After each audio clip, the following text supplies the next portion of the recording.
Hey everyone, welcome back to another quick video.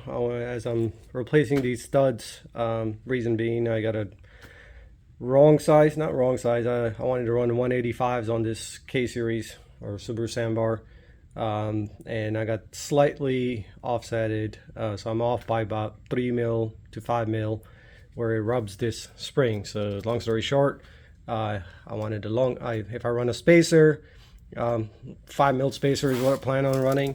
If I put that on here, then I barely have any threads to torque the lug nuts in. So in my case, I don't like running big 1 or 2 inch spacers because it's just not my style. I like it flushed as possible with this fender and still be able to run wide enough tire. So currently, as you can see, the wheel set here, I'm running 185 65 14s, and these are all American. I can put information on these. These are 8 millimeter offset, so if I had a 35 that would have worked out with about 2 to 3 mil spacer, but in this case it is what it is. I like the design of it, I like the tires. I can put this information if somebody's interested in this package. They look pretty good. The back clears out perfect, you got plenty of room, and they look good, they handle good. For this being a dump, I just wanted a little wider tire to carry a little bit more load. Anyway, back to the situation. So what I'm working on now, I'm working on a couple of things. One thing, so replacing these longer studs. So if you got to do that, it's a perfect time to do a brake job, and it's also a perfect time to do a boot. In my case, mine's torn up here, so I'll be doing that at the same time, and I'll share some more info on that as I progress through. So first thing, if you want to do the studs, all you have to do is just pull the brakes out. There's 2 bolts here. There's one up top, one on the bottom. I believe they are 19, same as your bolts up here. So pull the 19 and this just comes right out. I'll get a bungee and stick it up there. I already have one. And then once that's set up, then you basically use these 2 screws, use a PB blaster or whatever penetrating to unbind this, and then this just pulls right out. So you're left with that. And if you watch other videos, a lot of people do different things to get these things out, but here basically you pull it here to a spot where you have full access. Sorry for the bad lighting as I'm working. It's cloudy out, been raining. So these are studs that are going to be replaced. So all I have to do is just hammer this one out. And as far as press fitting it, hold tight, I gotta grab my tools. I'll show you what I do for that. All right, welcome back. Sorry for I'm using a phone for recording this. So to get them out, all you have to do is just give them a good whack here. So if you just do that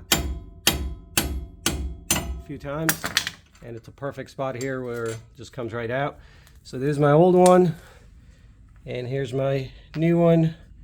I don't know how good it's gonna come in the camera. They're about a 1/4 inch bigger than the factory ones, and I'll put a link on that if somebody's interested. I was gonna go with ARPs, but they're 2.5 inch, and I didn't want that long studs. Then I would have to get an open-ended lug nuts and all that, and I already have these, so didn't want to waste money, and these work out perfect. So once that's out, all you have to do is just put a new one in. So same thing, slide it in where you took it off, just like so. Then get yourself a nut that's bigger than the thread itself. So in my case, one of these. So I just have a flat nut that goes against it. So just slide it in there. I don't know how good I'll be able to do this with one hand, but then you get your factory nut right here. So start threading it into it. And once you thread that into it, all right, I'm gonna pause it here so I can thread it properly, and then I'll show you what I do next. Hold tight. So I'm back again. So you see this sticking out. So typically these are pressed in, so you need to press them in.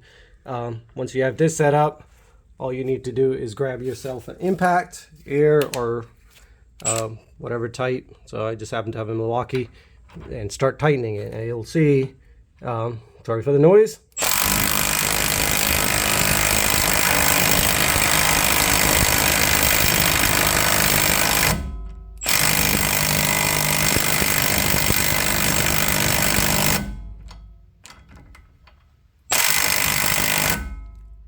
All right, there we go. You can see it's properly seated right there, just like the other ones. And all you have to do now is just back out the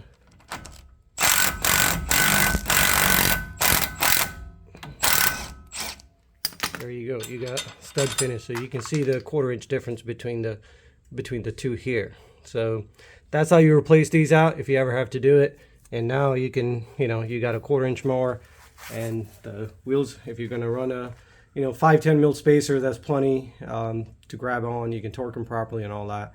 And as for getting the boot out, all you have to do, at least for the other one that I had to do, just open this your nut right here. Make sure you take the locking portion, straighten it out, and then right here, a ball joint on the other end, you open this one out, use your fork or something to pop this down, and this whole assembly comes out.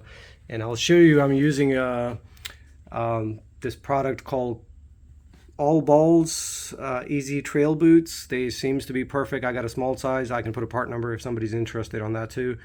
They were about 30 bucks, so it's about twice the price of the normal. But the nice thing about it, you don't have to disassemble your boot, right? I mean, you don't have to disassemble the axle.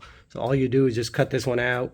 They got a little cone on it and goes in. I'll give you points on that once I get this guy out and bring you back in. That's it. So, if you're doing brakes, now you know how to do brakes. It's easy to take the rotors off and all that. If you're doing studs, pretty easy. Just need some sort of impact. You can do it without the impact. It just takes longer.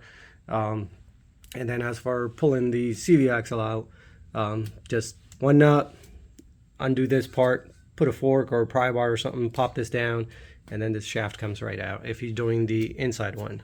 The outside one. So hopefully that helps. I'll bring you back. I'll try to get another video.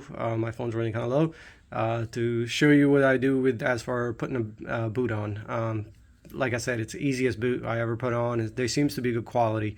I can show you what it looks like on the other end, so I don't have to wait for the phone to charge. So on the other end, you can see I just finished one right there. Basically what it is you get a kit, something like that. It says All Ball Easy Boot, and they send you a cone. So I just cut a cone. It's basically, here's your cone. It was longer. I don't need that long. So I cut it to the size. It was easier to slide in because I had a hard time getting into that. You lube this piece, put the short end of the boot first, push it over to the axle, and then you fill it with the grease and all that. So really easy. Bit pain in the butt as for sliding the boot. It gets slippery as hell. So wear second pair of gloves, non-skid.